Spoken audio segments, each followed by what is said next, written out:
kematian Paulus yang tragis menyeramkan. Di sebuah kota kecil yang tenang, di mana jalan-jalan masih dipenuhi pohon rindang dan suara burung pagi seolah menjadi musik alam, hiduplah seorang pria bernama Paulus.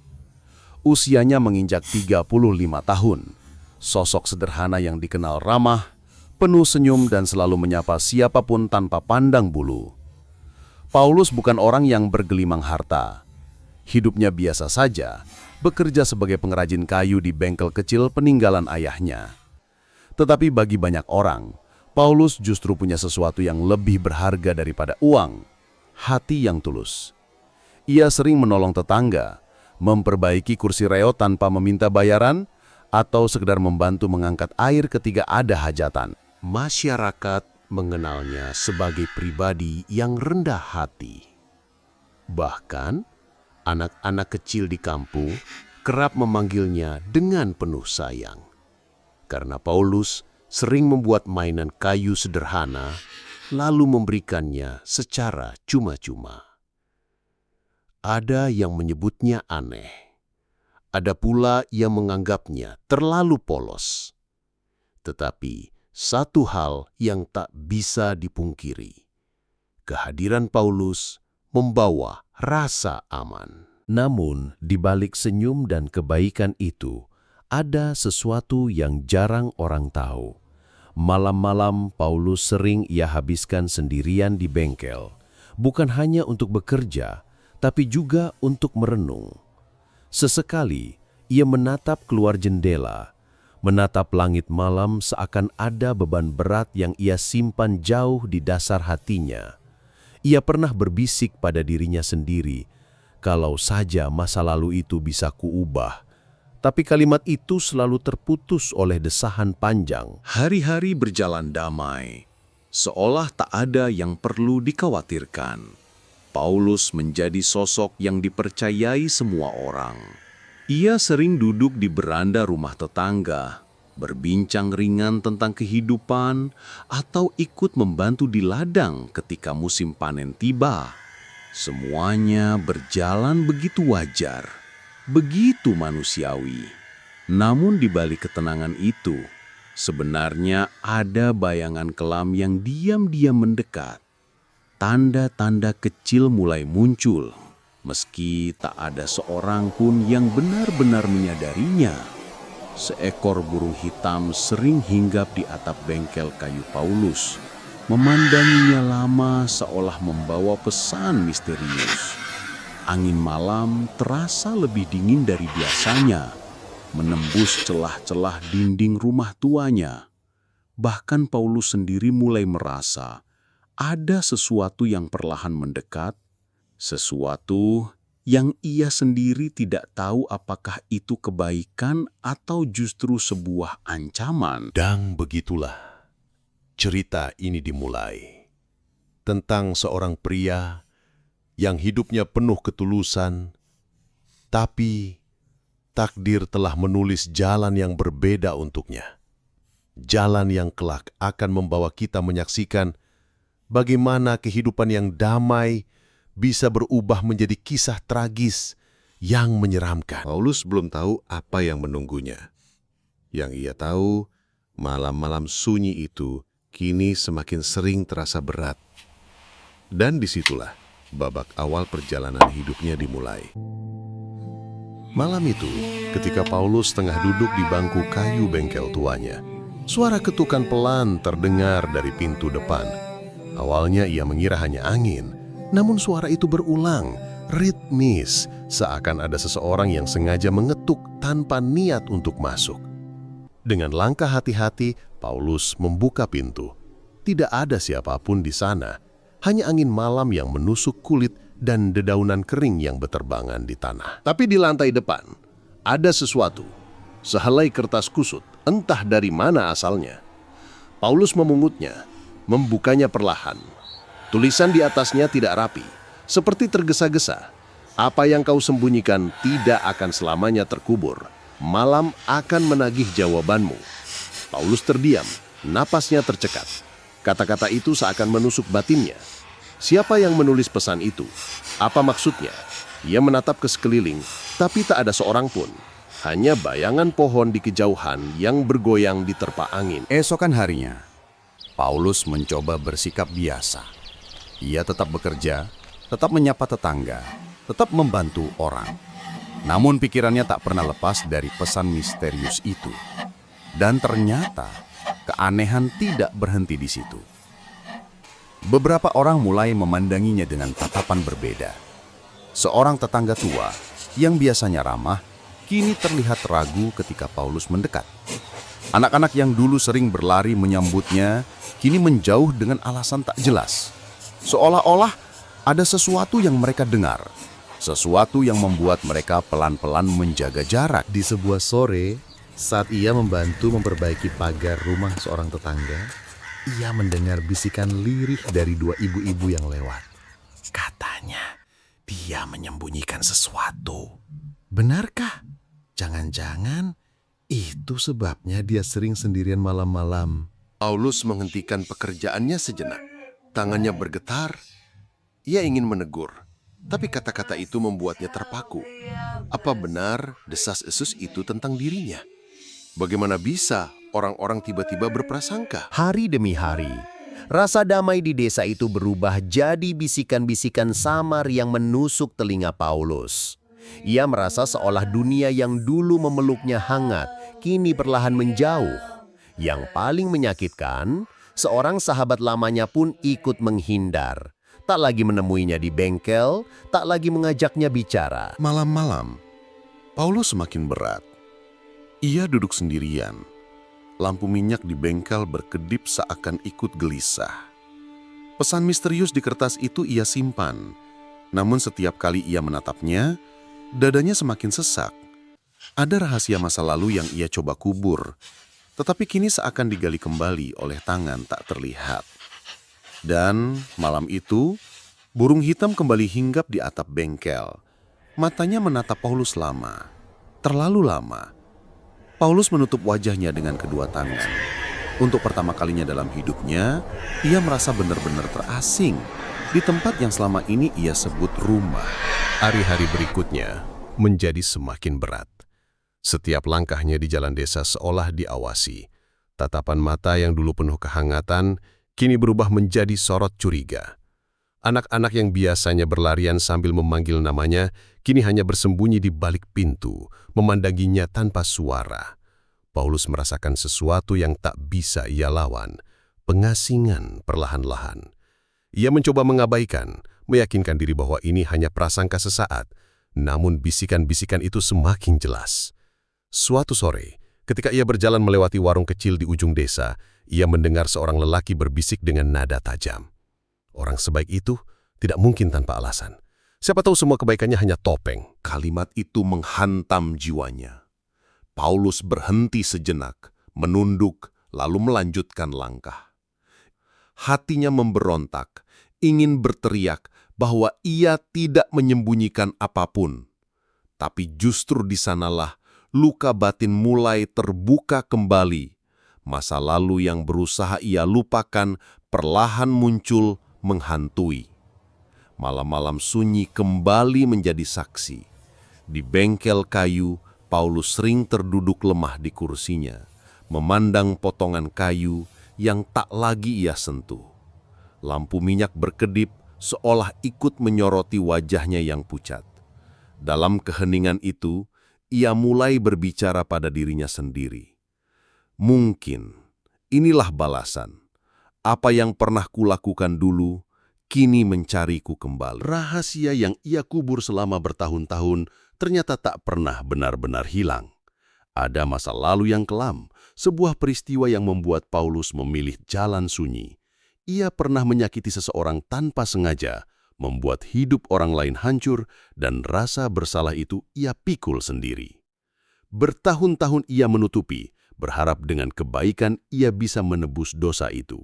Namun kini, bisikan-bisikan seolah membuka kembali luka lama itu, menyeretnya ke jurang yang sama. Bahkan sahabat terdekatnya yang dulu selalu ada di sisinya, kini ikut menjauh.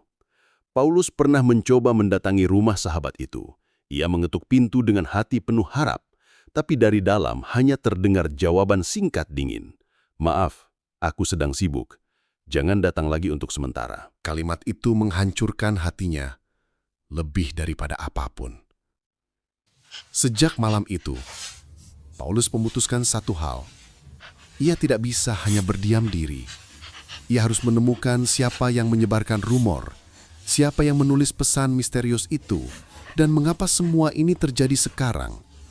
Namun setiap langkah pencarian membuatnya semakin dalam, terjebak pada luka lama dan ketakutan baru. Burung hitam itu terus muncul, seakan menjadi saksi bisu. Setiap kali Paulus mencoba menenangkan diri, bayangan burung itu hinggap di atap bengkel, menatap dengan mata yang seolah berkata, "Rahasiamu akan terbongkar, cepat atau lambat." Paulus tahu jalan di depannya tidak akan mudah, tapi ia sudah menetapkan hati. Meski harus menghadapi hinaan dan tekanan, ia akan mencari kebenaran. Karena hanya dengan begitu, ia bisa tahu apakah masih ada harapan atau semua ini hanyalah awal dari kehancuran yang lebih besar. Dan benar saja, hari itu datang lebih cepat daripada yang ia kira. Pagi yang seharusnya biasa berubah menjadi mimpi buruk bagi Paulus. Ketika ia keluar dari bengkel untuk membeli kebutuhan harian, ia mendapati orang-orang berkerumun di balai desa. Bisikan-bisikan yang selama ini hanya samar, kini terdengar jelas, lantang, dan ditujukan langsung kepadanya. "Itu dia orangnya. Jangan percaya wajah baiknya. Dia punya rahasia kelam. Aku dengar semua kebaikannya hanya untuk menutupi kesalahan besar di masa lalu." Paulus berdiri terpaku, kakinya lemas, seolah tanah di bawahnya hilang. Tatapan puluhan pasang mata menembus tubuhnya seperti pisau tak kasat mata. Mereka yang dulu ia bantu, kini berdiri di sana dengan wajah penuh curiga. Bahkan, beberapa tanpa marah. Kepala desa akhirnya berbicara. Suaranya berat namun tajam.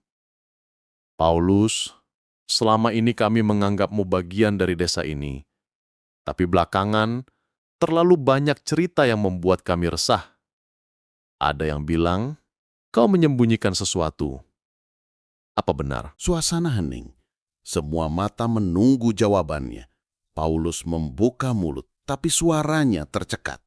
Bagaimana ia bisa menjelaskan? Bagaimana ia bisa mengungkap kebenaran tanpa menghidupkan kembali masa lalu yang menyakitkan? Ia mencoba berucap lirih. Aku tidak seperti yang kalian kira." Namun kalimat itu tenggelam di tengah riuh suara orang-orang yang tak lagi percaya. Malamnya, Paulus kembali ke bengkel. Kali ini bukan hanya dengan rasa lelah, tapi dengan perasaan hancur.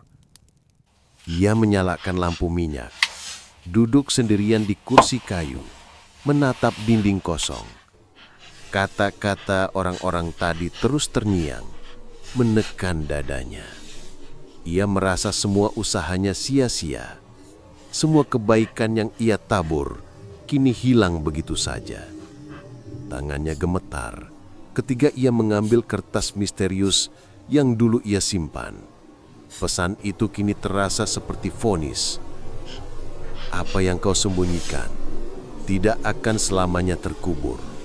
Malam akan menagih jawabanmu." Air matanya jatuh, bukan karena takut, tapi karena kecewa kepada dirinya sendiri, kepada dunia yang ia cintai, dan kepada takdir yang tak memberinya kesempatan kedua. Burung hitam itu kembali datang. Kali ini tidak hanya hinggap di atap, tapi berdiri di jendela bengkel, menatap langsung ke dalam. Tatapan matanya membuat tubuh Paulus merinding. Ia berbisik pada dirinya sendiri. Mungkin inilah akhirnya. Mungkin inilah saatnya aku menyerah. Untuk pertama kalinya, Paulus benar-benar merasa tidak ada jalan lagi. Semua pintu tertutup, semua orang menjauh, dan harapan yang ia genggam erat kini terlepas dari tangannya. Di titik itulah, Paulus menyadari satu-satunya yang tersisa hanyalah pilihan terakhir. Dan pilihan itu akan menentukan apakah ia akan tenggelam dalam kehancuran atau menemukan sesuatu yang lebih besar dari dirinya sendiri. Lampu minyak yang redup membuat bayangannya tampak goyah di dinding. Nafasnya berat, dadanya sesak, dan pikirannya berputar tanpa henti. Semua orang telah menjauhinya, semua kepercayaan telah runtuh. Tapi di tengah keputusasaan itu, ada satu suara lirih dalam hatinya yang berbisik, "Kau masih bisa memilih, Paulus. Jangan menyerah di sini." Ia mengangkat kepalanya, menatap bintang-bintang bersembunyi di balik awan, hanya menyisakan kegelapan pekat.